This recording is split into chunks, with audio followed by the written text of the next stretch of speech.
नमस्ते। कभी सोचा है कि वो एक छोटी सी गोली जिसे हम निगल लेते हैं वो हमारे शरीर के अंदर जाकर अपना पूरा मिशन कैसे पूरा करती है? आज हम इसी रोमांचक सफर को समझने वाले हैं। ये एक ऐसा सवाल है जो हम सबके मन में कभी ना कभी तो जरूर आता है। भाई, सिर दर्द की गोली को कैसे पता कि उसे सिर में ही जाना है, पेट में क्यों नहीं? तो बात यह है कि ये कोई जादू नहीं है, इसके पीछे एक बहुत ही दिलचस्प विज्ञान काम करता है। और आज हम इसी विज्ञान की परतों को एक एक करके खोलने वाले हैं।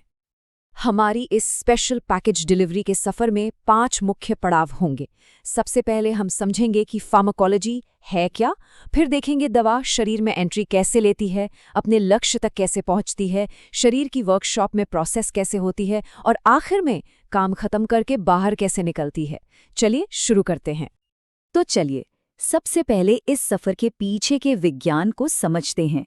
देखिए, किसी भी दवा के काम करने का तरीका जानने से पहले हमें उस साइंस को समझना होगा जो इस पूरे सफर को गाइड करती है। अगर इसे बिल्कुल आसान भाषा में समझें तो फार्माकोलॉजी वो विज्ञान है जो ये स्टडी करता है कि दवा और शरीर के बीच क्या बातचीत होती है। मतलब, दवा हमारे शरीर के साथ क्या करती है और हमारा शरीर उस दवा के साथ क्या करता है। इस विज्ञान के 2 सुनहरे नियम हैं। पहला, फार्माकोकाइनेटिक्स, यानी हमारा शरीर दवा के साथ क्या करता है, उसे कैसे अंदर लेता है, कैसे तोड़ता है और कैसे बाहर निकालता है। और दूसरा है फार्माकोडायनामिक्स, यानी दवा हमारे शरीर पर अपना असर कैसे दिखाती है। ये दोनों ही मिलकर किसी भी दवा की पूरी कहानी लिखते हैं। तो विज्ञान की ये बेसिक बातें समझने के बाद अब सफर के पहले कदम पर आते हैं। दवा शरीर में दाखिल कैसे होती है। इसे ऐसे सोचिए जैसे कोई पैकेज भेजना हो और उसके लिए सही शिपिंग मेथड चुनना जरूरी है। सबसे आम तरीका तो है मुंह से गोली लेना, जो स्टैंडर्ड मेल की तरह है, आसान और सस्ता। लेकिन जब हमें डायरेक्ट कुरियर जैसी तेजी चाहिए तो आईवी इंजेक्शन का इस्तेमाल होता है, जो दवा को सीधा खून में पहुंचा देता है। जाहिर है दोनों के अपने अपने फायदे और नुकसान हैं। लेकिन कहानी सिर्फ गोली और इंजेक्शन पर खत्म नहीं होती। दवाएं त्वचा के नीचे इंजेक्शन से सांस के जरिए, जैसे अस्थमा के मरीज लेते हैं, या फिर त्वचा पर क्रीम लगाकर भी दी जा सकती हैं। हर बीमारी और जरूरत के हिसाब से सही तरीका चुना जाता है। तो ठीक है, दवा शिप हो गई। अब उसे शरीर के मेन हाईवे सिस्टम यानी हमारे ब्लड स्ट्रीम में एंट्री लेनी है ताकि वो अपनी मंजिल तक पहुंच सके। इस प्रोसेस को कहते हैं ड्रग एब्जॉर्प्शन, यानी दवा का शरीर में सोखा जाना। ये वो पहला और सबसे जरूरी पड़ाव है जहां दवा बाहरी दुनिया से शरीर के अंदरूनी सिस्टम में दाखिल होती है।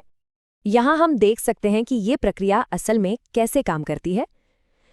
देखिए, जब हम कोई गोली निगलते हैं तो वो सीधे खून में नहीं चली जाती।